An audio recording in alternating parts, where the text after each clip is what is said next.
গরমের ভীষণ তাপপ্রবাহে যখন শরীরের সমস্ত জল একেবারে বেরিয়ে যাচ্ছে, তখন টিভির পর্দা খুলে আমাদের মনের জানালায় কিছু কথা, কিছু গানে সামিল হতে পারে। নিশ্চয়ই আমাদের বন্ধুদেরও ভালো লাগছে।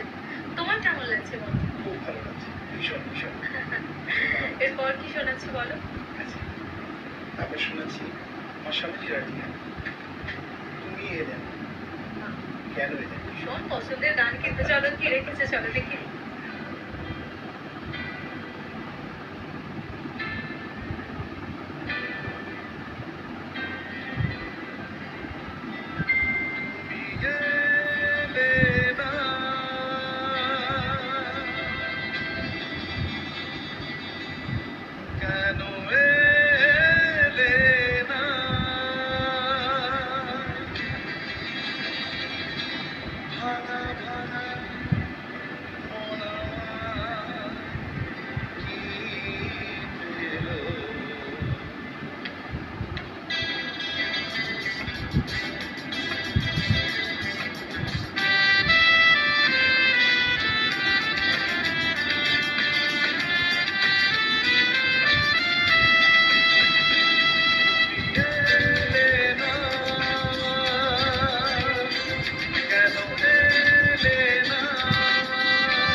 স্বপ্ন